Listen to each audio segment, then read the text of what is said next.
je me posais la question. En fait, on s'en fout. C'était à quoi sert la philosophie, etc. Elle ne sert à rien. C'était la réponse. Je vais écouter ça sur France Culture, mais on s'en fout. Ça m'a ramené à l'existence. Qu'est-ce que l'existence? Et en fait, je suis déjà fatigué parce que je n'avais pas envie de répéter ce que je sais. Mais on ne pose pas la question de ce qu'est l'existence. Je parle même de l'existence physique. Donc ma pensée va aussi à même. C'est pas une pensée qui extrapole l'idée, c'est une pensée concrète qui extrapole la ressemblance de la réalité. Mais qu'est-ce que l'existence? L'existence serait le tout. Donc l'existence qu'on peut se poser, c'est l'existence elle-même. Hein. Donc finalement, ce qui est l'existence, c'est elle. C'est l'ensemble de l'existence. Une pierre existe. J'existe. Ma pensée existe.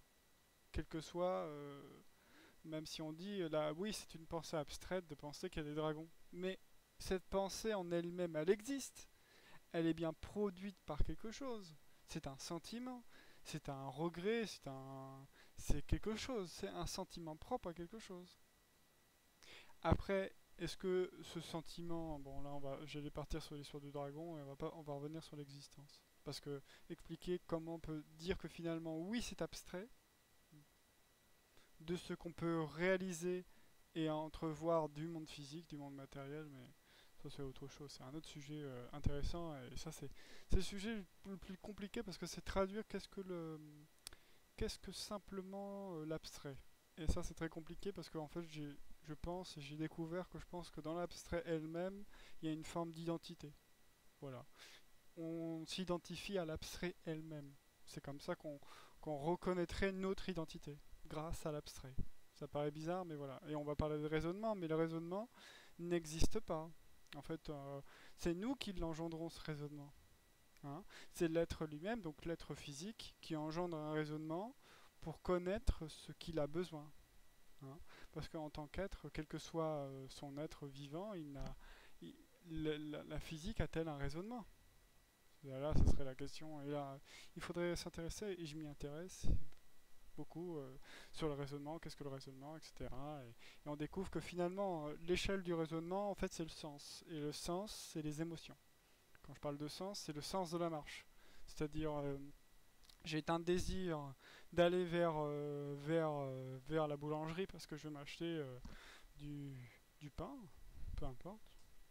Et bah, ce sens que je vais donner, c'est le désir, tu vois.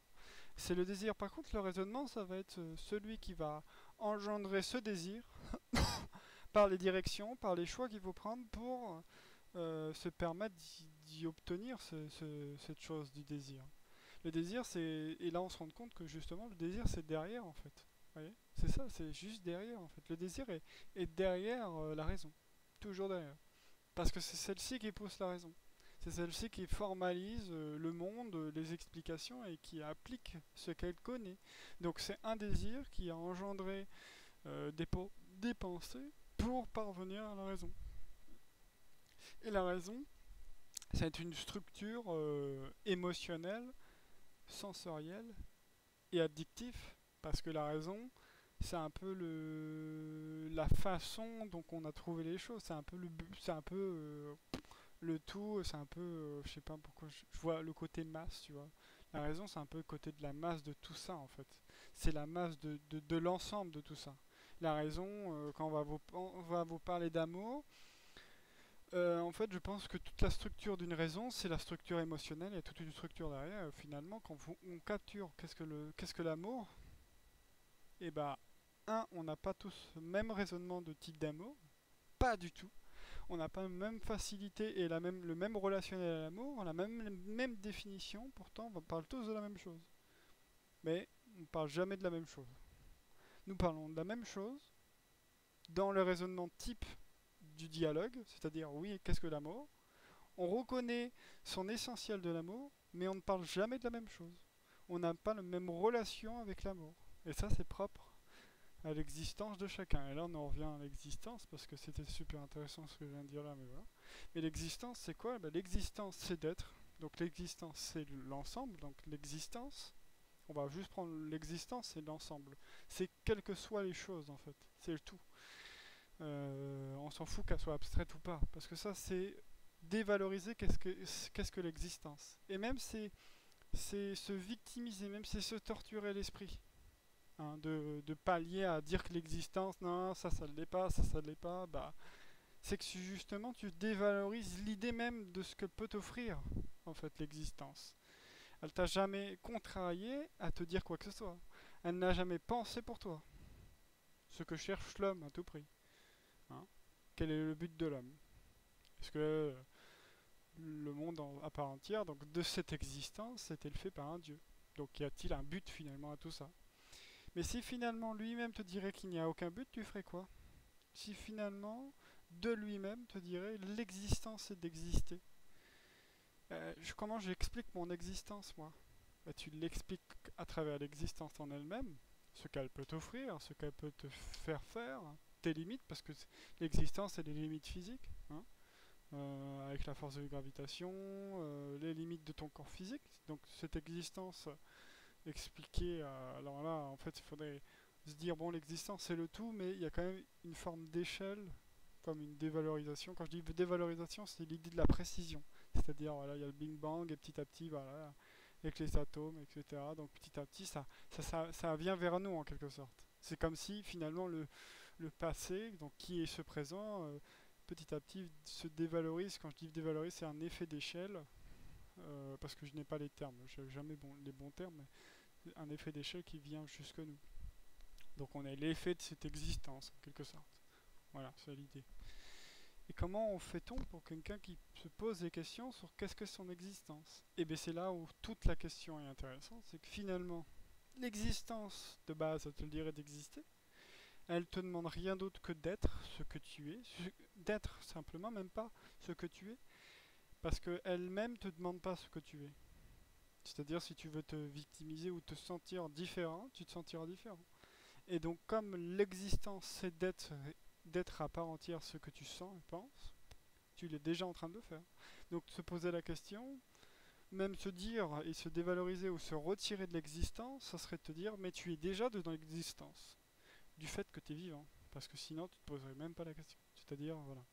Ça serait la base. Tu ne peux pas te retirer de celle-ci, sinon bah, tu ne serais plus de celle-ci. Ou peut-être que finalement tu y serais toujours, en forme d'énergie. Ça c'est autre chose. Ça c'est ce que je pense. Mais donc tu ne saurais pas. Donc tu ne saurais même pas si finalement l'existence en elle-même est plus profonde qu'on ne l'imagine. Elle est faite par un dieu ou pas du tout. Où il y a juste l'existence physique. Mais ça revient au même, l'histoire de l'existence, Dieu ou pas. Je me suis pas du tout intéressé à Dieu quand j'ai pensé à la question de l'existence. Donc pour revenir sur l'existence propre à soi, bah, ton existence propre, c'est l'existence de ce que tu ressens finalement. Si tu veux traduire l'existence dans ta vie, ce ne serait pas traduire l'existence à part entière, c'est-à-dire l'entièreté de l'existence, mais ce serait de vouloir savoir ce que tu as envie. C'est celle-ci qu'il faut mener. C'est celle-ci qu'il faut questionner. C'est pas l'existence globale, c'est parce que celle-ci te renverrait que à tes choix, en te disant ce que tu aimes, ce que tu désires, ce que tu détestes, ce que tu as peur, et c'est tout. Elle te renverrait qu'à celle-ci. C'est simplement ça. Donc on déciderait simplement à te dire ça. L'existence, si elle devait te parler, elle dirait ça, simplement. Et il n'y aurait pas d'autre moyen que de te parler.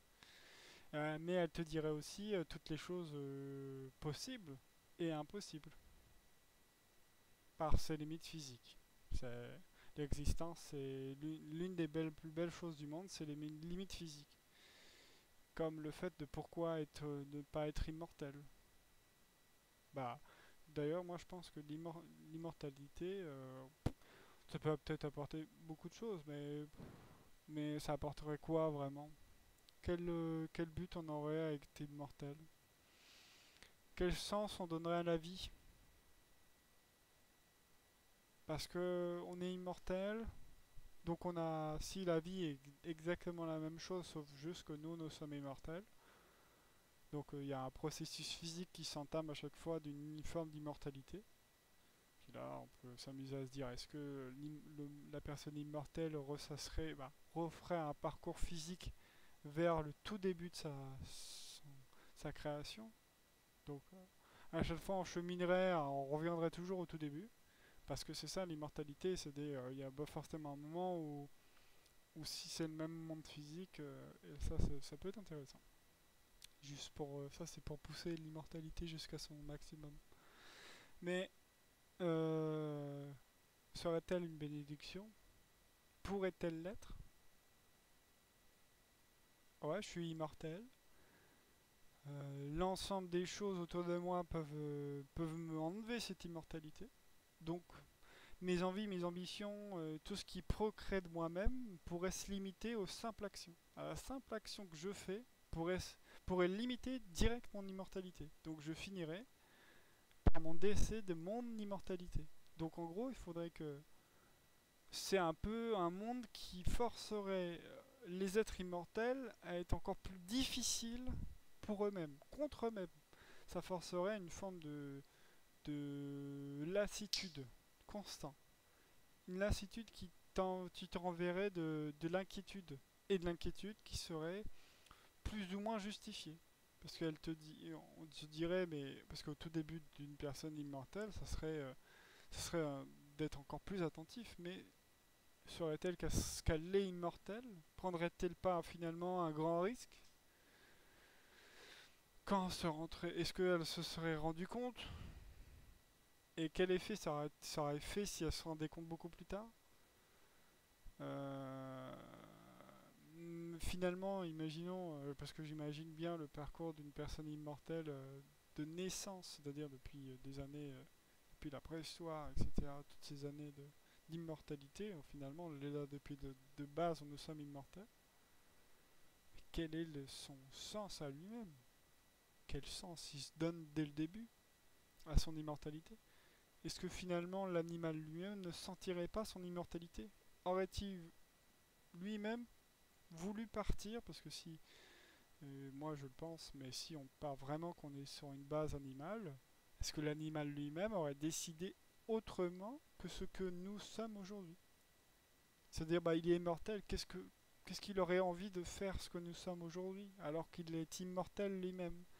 C'est-à-dire que dans la vie de ce qu'il est, de ce qu'il peut ressentir, de ce qu'il entrevoit, parce qu'il y a forcément des moments où l'animal a quand même su s'adapter, etc., est-ce que lui-même va vouloir projeter quelque chose? Donc il a déjà ce sentiment d'immortalité, parce qu'il s'est forcément adapté s'il existe, s'il est vivant et que son espèce existe encore, c'est que il y a une forme de procréation et de désir qui est constant et qui est quand même vivant. Donc imaginons, il a juste conscience, il a, il n'a pas conscience comme nous avons conscience, mais une conscience plus sensorielle, émotionnelle. C'est-à-dire, il a conscience que dans ce qu'il est, il est immortel. Immortel, je sais pas, mais il peut pas savoir, mais il sait qu'il vit très longtemps et qu'il y a une forme d'immortalité sans en avoir conscience, ni les termes, ni les mots, rien du tout, rien de tout ça, rien que de tout ce que j'explique, il ne sentirait même pas tout ça. Donc il ne saurait pas. Il ne saurait pas son but déjà, et en plus il sentirait qu'il perdure dans le temps. Ils auraient ce sentiment-là. Alors est-ce que un homme qui perdure dans le temps agirait? Nous on dirait oui, parce qu'on est avif de savoir, de connaissances et tout. Lui-même peut-être, mais n'aurait-il pas pris un chemin différent de par sa morphologie physique, qui est elle-même différente? Aurait-elle pas été pris une prise de risque inconsidérable à se lancer tel que nous sommes aujourd'hui, finalement? Serait-il pas un désir mensonger, en fait? Parce que le désir c'est-à-dire tout le plaisir qu'on peut avoir à manger du chocolat, etc., tout ce plaisir de découverte, serait-il pas fini?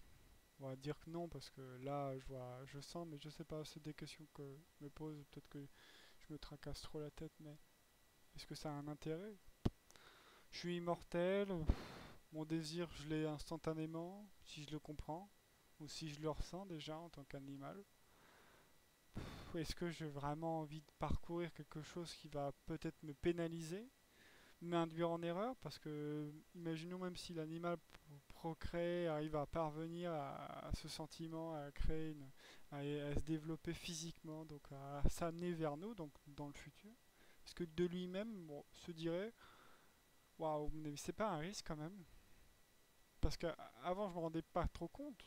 Je n'avais que le sentiment qui n'était pas formalisé, mais un sentiment qui est propre. Et là, aujourd'hui, plus le temps avance, plus soit il oublie ce qu'il est, tout en sachant ce qu'il sent. Donc c'est souvent ça, hein, ce qui se passe sur un être vivant. Il ressent les choses telles qu'elles sont de base, mais ce sentiment perdure plus à cause de nous-mêmes et de tous les sentiments, de tous nos désirs qu'on peut nous offrir actuellement. C'est bizarre à expliquer, c'est comme si la conscience s'ouvre encore plus, à plus grand, plus large, apprend plus, surtout toutes les choses qui sont apprises ici. C'est un peu ça. Bon, on s'en fout. Mais voilà, l'éternel, quelque chose d'éternel, c'est compliqué quand même. Se penser, se dire, est-ce que si on était éternel, au jour d'aujourd'hui, si on se disait on peut être éternel aujourd'hui, ça ne nous servirait à rien. Ça nous tracasserait plus qu'autre chose. On serait paralysé en fait. Voilà. Parce qu'en fait, ce qui est l'existence donc de l'être humain, même tout être vivant physique, même sur certaines, je crois qu'il y a certaines méduses qui peuvent vivre éternellement. Il y a une forme de, il y a un bah, c'est une forme, j'allais dire un cycle, voilà. Cycle de vie qui fait que je crois qu'il y a une méduse voilà qui peut vivre éternellement. Bah, est-ce qu'elle a conscience qu'elle peut mourir? Je pense que oui, mais je pense pas qu'elle se pose la question de son éternité. Elle se pose pas la question si elle est éternelle. Elle l'est. Donc, elle doit vivre avec. Mais elle va pas au-delà de ça, en fait. Nous, êtres humains, on dirait au-delà. Et le fait d'aller au-delà, ça serait nous embarrasser. Et même, je pense, même avant de penser à l'au-delà, on serait effrayé. On se dirait, merde, demain je marche dans la rue, je me fais écraser, je suis foutu, quoi. Donc toute mon existence, elle est finie, quoi. Je pourrais plus rien faire. Si je vais dans l'espace et que je tente des expériences, putain, j'ai intérêt de faire attention. Si je roule vite, je peux avoir un accident. Si je fais du parachute, mon parachute s'ouvre pas, c'est fini. Si, comme un crétin, je joue trop aux jeux vidéo, non, pas les jeux vidéo en particulier, mais je voulais prendre l'exemple, mais c'est vrai que, mais comme un crétin, je regarde beaucoup euh, les écrans, etc. Donc tous ces effets qu'on va avoir sur mes yeux, je perds de la vue, bah, je vais moins voir, je vais devoir porter des lunettes, c'est un peu un tracas. Donc en fait, finalement, je serais peut-être mieux toute ma vie, laisse tomber. Donc, ouais, si je vais dans un pays tropical, je pars en vacances là-bas, ou je fais quoi que ce soit, je sais pas ce qui va m'arriver. Si je prends un avion, si je m'écrase, je fais comment? Une personne qui est dans l'existence et qui sait que elle a un début et une fin, elle se tracassera beaucoup moins là-dessus. On peut tout à fait se tracasser là-dessus. Parce que c'est des questions qui se posent déjà. Tout ce que je dis là, c'est quand même des questions que se posent beaucoup de gens. Bah, peut-être quand je dis beaucoup de gens, c'est genre dans cette masse de personnes, ils se posent toutes ces questions. Il n'y en a peut-être pas autant qu'on peut l'imaginer, mais il y en a. Mais la question, c'est que finalement, il faut juste que tu existes à part entière de ce que tu désires, de ce que tu aimes. Et c'est justement parce que tu n'as pas le côté éternel de ta propre vie qui fait que tu vas t'investir. Parce que tu vas aimer la vie et la savourer telle qu'elle est. Et même quand tu es dans la douleur, tu auras toujours ce sentiment de continuer. Alors que si tu étais éternel, je sais pas si au bout d'un certain moment, l'éternité, même si tu le sais dès le début, tu te dirais mais pourquoi je suis éternel quoi? J'ai une vie de merde, ouais cool, je pourrais peut-être me ressoulever, mais là ça fait 30 ans déjà, tu me diras quand même un peu cette vie là. Et tu te dis mais est-ce que ça va aller mieux? Et là, tu repenses à tout ce que déjà dans notre société ce qu'a fait, parce que le reste, c'est toujours là. Donc le racisme et tout, et tu subis du racisme. Tu dis, mais est-ce que ça va changer ça un jour? Alors que je suis éternel, donc on va toujours m'insulter, on va toujours me victimiser, on va toujours me casser la gueule parce que j'ai telle couleur de cheveux. Mais c'est vrai qu'il y a des gens qui sont victimisés sur leur couleur de cheveux. Je pense aux roux, etc. Mais là, moi, je pensais aux gens noirs. Je me suis dit, ouais, je me mettais à la réflexion de cette personne-là. J'allais dire la peau de la personne, mais les gens, ils ont un sacré grain. Donc dès que j'allais dire ça, ils allaient avoir le sentiment du fait, mais tu l'es pas, t'es blanc, qu'est-ce que tu peux ressentir? Je peux me remettre à travers de la pensée de la personne. Et ça serait celle-ci. Je peux me mettre au travers du sentiment, mais souvent il faut la personne d'en face pour avoir le sentiment. Ou au téléphone. Ou même retranscrire ce qu'elle pourrait ressentir. On s'en fout. Parce que ça c'est. Donc le côté éternel, finalement, ça peut être l'enfer. L'enfer parce que tu peux te dire, oh putain, t'avais toute ta vie, hein. Il est mort. Pas de bol. Ouais, bah vraiment pas de bol parce qu'il est mort. Il va plus jamais exister. C'est-à-dire, on aura tellement peur de la mort. C'est-à-dire, oh, plus fini, plus de guerre, etc. Bah, s'il y a plus de guerre, ça veut dire qu'il y aura plus de désir. Ça veut dire qu'il y aura une peur de la rébellion, du défi. C'est-à-dire, les premières bases qui se sont fondées sur une société, sur la civilisation de l'être éternel, ça serait catastrophique. Il serait là, perdu en fait. Il serait complètement à l'ouest. Il serait là, oh putain, mais pourquoi j'irais bouger les choses si le grand patron est pas d'accord, il va me foutre une tarniole.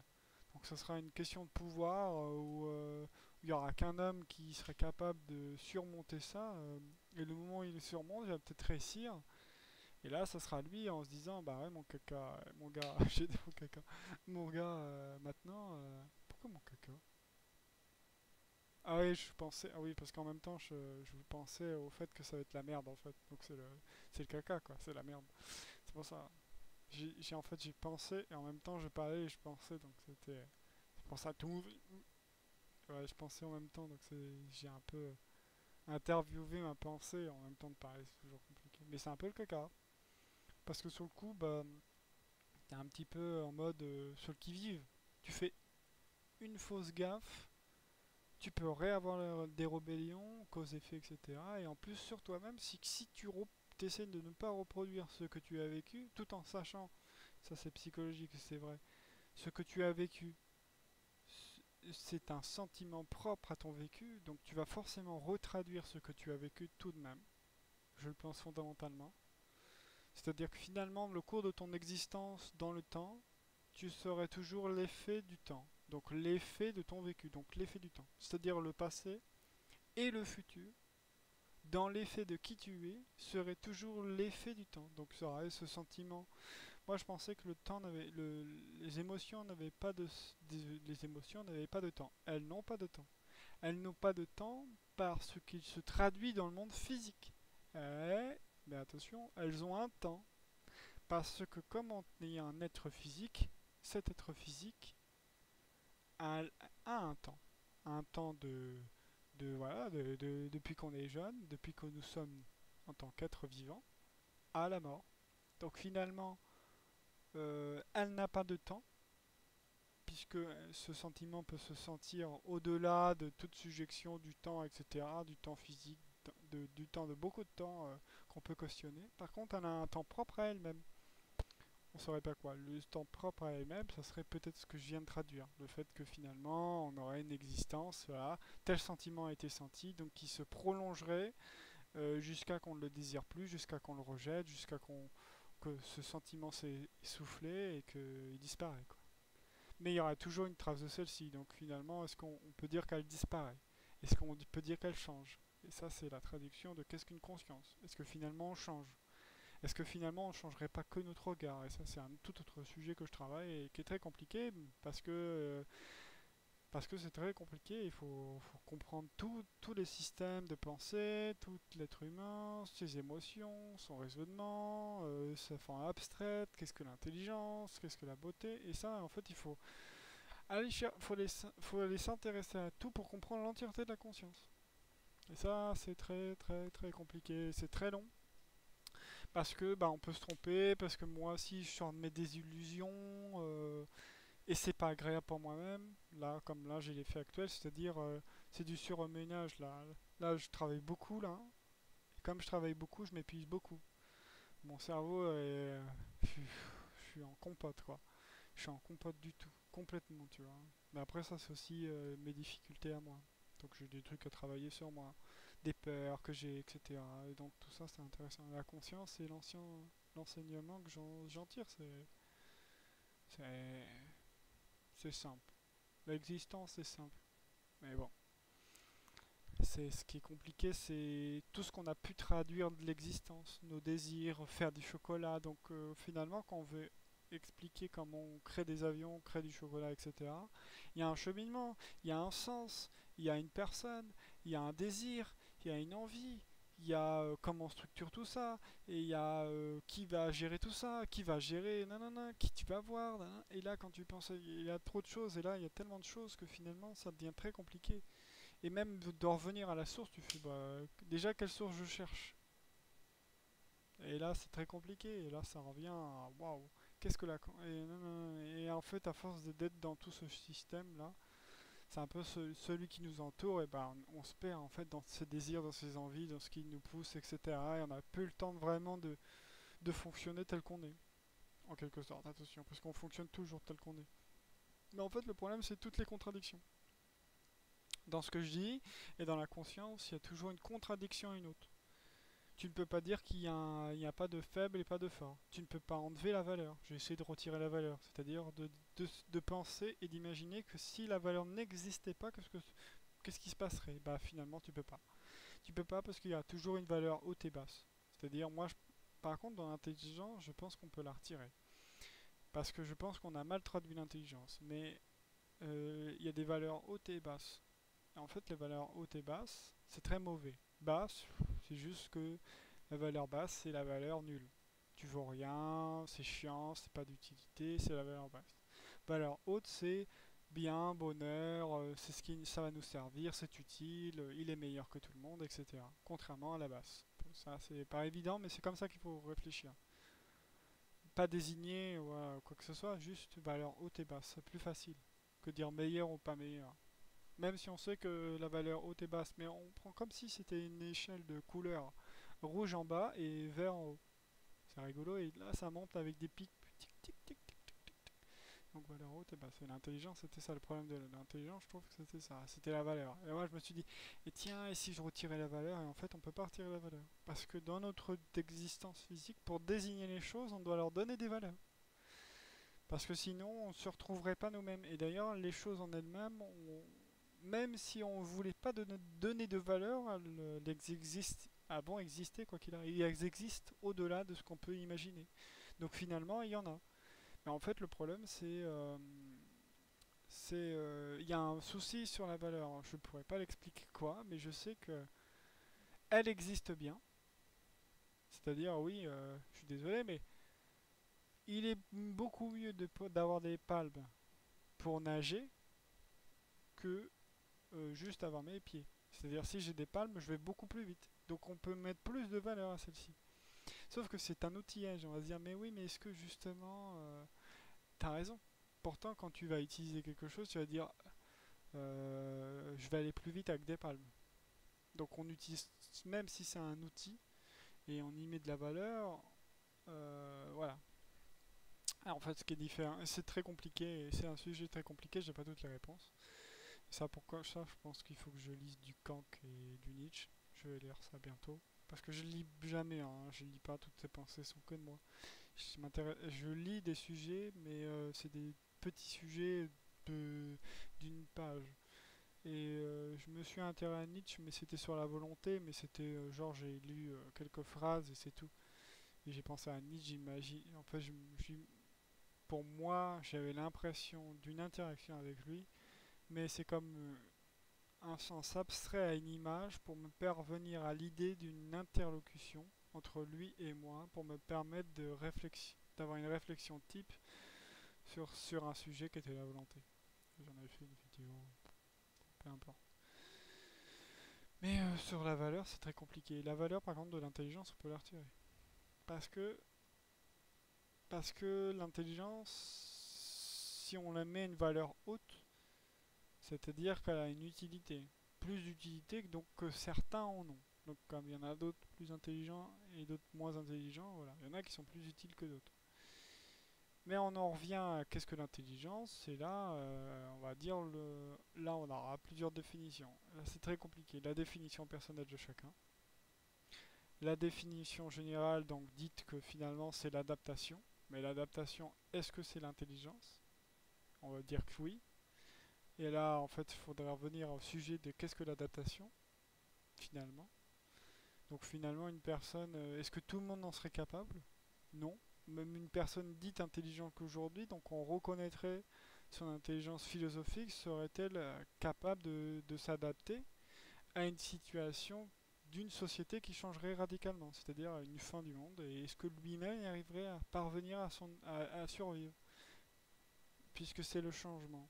Ça fait partie de l'adaptation, le changement. Ça fait partie de l'adaptation. Voilà. Il ne s'est pas adapté, donc il est peu intelligent. Il n'a pas su être capable de ça.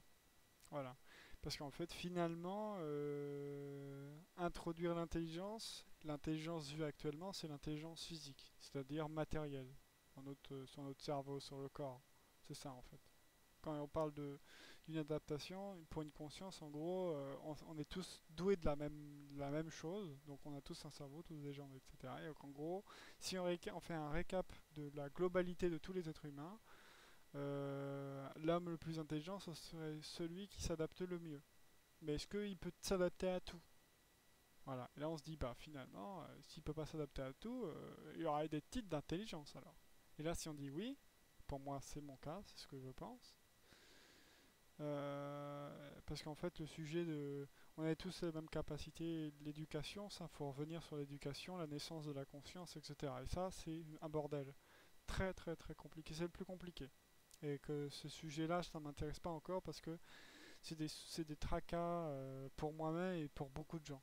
Il faut faire très attention à ce qu'on va dire parce que c'est. Il faut faire attention, il faut prendre soin. Le but, c'est pas de dire la réflexion. Le but, c'est de revenir à cette réflexion et se dire, voilà, c'est à peu près ça. Et pour moi, il faut sécuriser, faut sécuriser les gens et voilà, il faut leur donner du bonheur. Le but, c'est ça. Donc, si c'est juste pour leur donner du tracas, voilà.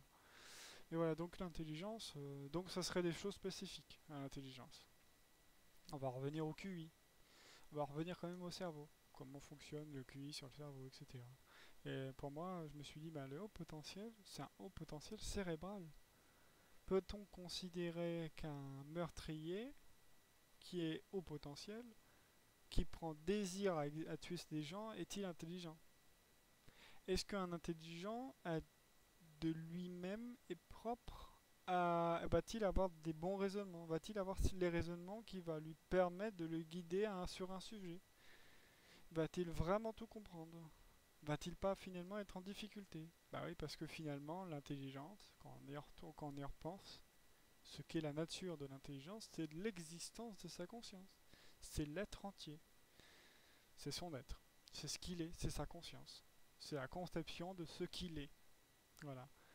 Et là, je pense à Einstein et à Étienne Klein, qui parlait d'Einstein, qui disait, voilà, qui faisait pas référence à lui sur tout autre sujet, c'est pas sur l'intelligence, mais qui disait que finalement Einstein, il y a, je fais un récap, hein, parce que l'exemple, je me souviens de l'exemple, des images et tout, mais je me souviens pas des termes.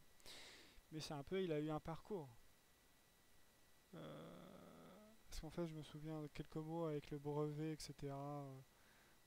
Où je crois qu'il étudie des brevets, etc. Et il a eu beaucoup d'idées grâce à ça, etc. Bon, voilà. Ce que je veux dire, c'est qu'il a eu des situations, des circonstances, et une époque, etc. Mais des circonstances qui l'ont amené à ce qu'il était quand même de base. Donc il a quand même une potentialité, sa conscience de base, il est intelligent, mais il y a comme une forme de... Il y a tout un parcours à travers celle-ci. Vous voyez? Donc finalement, on se dit, il est intelligent de base, mais en même temps, s'il ne vit pas ce qu'il vit, s'il ne vit pas une forme d'échelle, de prolongation qui peut l'amener à ce qu'il est déjà, pour apporter ce qu'il sait, en quelque sorte. Parce que toutes les ici et là, c'est très compliqué. Là, l'intelligence, c'est très compliqué. Moi, l'idée, c'est que finalement, oui, il y a une part, c'est-à-dire les hauts potentiels, sont cérébralement en capacité d'avoir un raisonnement type et de penser des réflexions, une forme de facilité. Sont-ils intelligents? Pour moi, non. Ça, le haut potentiel cérébral, c'est un haut potentiel cérébral. C'est-à-dire ils sont beaucoup mieux lotis individuellement que la norme. Donc on peut souhaiter leur dire qu'ils sont moralement plus performants que la norme, mais sont-ils intelligents? Non, pas du tout. C'est pas l'intelligence et ils vont peut-être apprendre beaucoup plus facilement les choses, beaucoup plus rapidement, avoir une logique beaucoup plus profonde, mais pas pour autant être intelligents. Voilà. Parce qu'ils peuvent avoir tout à fait un désir de viol, de vol, etc. Ça ne peut pas retirer ça. Ou tout simplement être en échec aussi. Mais ça, c'est autre chose, l'échec. Mais on s'en fout. Mais c'est juste ça qu'on retient. On sépare le haut potentiel de l'intelligence. L'intelligence de l'être lui-même. L'intelligence, c'est l'être lui-même. Mais en même temps, c'est pas que ça. Et là, ça devient très compliqué. C'est toutes les notions très très compliquées. Et tout ça, je vous dis ça, c'est des pistes que j'ai. Parce que je sais que tout ça, j'ai plus ou moins bon. Voilà, au potentiel, voilà. Intelligence, voilà. La valeur, voilà. Il faut enlever la valeur de l'intelligence. Parce que le problème qui était sur le haut potentiel, c'était la valeur. Voilà, la valeur haute, la valeur basse. Donc on enlève ce truc-là sur l'intelligence, on enlève l'intelligence, on enlève le haut potentiel, on retourne sur l'essence même de l'intelligence, donc la conscience. Donc, ouais, et là, là, tu te dis, putain, il y a la valeur, le haut potentiel, avec toutes les études cérébrales et tout, l'intelligence et la conscience. Et nous, ce qui nous intéresse, c'est, faut revenir à la source, c'est la conscience. Si je m'intéresse qu'au potentiel, bah, je vais avoir des briques, des circonstances de celle-ci, et voilà. Est-ce que c'est vraiment ça? Est-ce qu'on a vraiment compris le sujet? Est-ce que finalement on se tromperait pas? Voilà, et ça c'est toute la question compliquée. Et il faut revenir tout simplement à la source elle-même et plus traduire ce qui se passe. Laissons ces gens traduire tout ce qui est au potentiel. Ils ont raison, ils se trompent pas, mais on s'intéresse pas du tout à ça. Nous on cherche d'autres sources, d'autres informations, et voilà. Et nous, et moi c'est ce que je fais, c'est que j'ai peut-être raison, j'ai peut-être tort. Pour moi, j'ai raison pour le moment. Demain, j'aurai tort ou je changerai les choses. Mais c'est pas du tout comme ça qu'il faut. Faut pas réfléchir en disant voilà, on m'a donné des informations, c'est des sources, voilà au potentiel, l'intelligence, c'est ça, nanana. Et bah, moi j'enlève ça de ma tête, je m'en fous. Je balance ça, mais vraiment, je m'en bats les couilles de ce qu'on vont penser les gens. Je vais l'utiliser, mais faut vraiment s'écarter de ces pensées-là et revenir à la source. Qu'est-ce que ton existence? Qu'est-ce qu'un être? Qu'est-ce qu'une conscience? Et là, on retraduit vraiment les choses, on recomprend vraiment les choses, et on se dit bon voilà, bah moi je me suis trompé. Ouais, j'ai été trop dans le pays des bisounours. Des valeurs, moi c'est ce que j'ai compris avec les valeurs. Je pensais que je pouvais retirer toutes les valeurs et enlever les valeurs. Mais en fait, tu peux pas retirer les valeurs. Il y aura toujours des valeurs hautes. Donc il y aura toujours des gens qui pourront penser qu'il y a des valeurs hautes et basses. Ça, c'est la tristesse de la vie. Mais en fait, sans ça, on s'ennuierait. Et même plus qu'on s'ennuierait, ce serait plus compliqué, je pense. Certaines choses seront plus compliquées. Je sais pas pourquoi pour l'instant, mais ça paraît logique. En tout cas, quand j'avais pensé à tout ça. Je vais arrêter là, je suis fatigué, j'ai trop chaud. Je vais partir en Groenland, il fait trop chaud ici. Vraiment. Plus tard, j'y vivrai dans un pays froid. Toute l'année.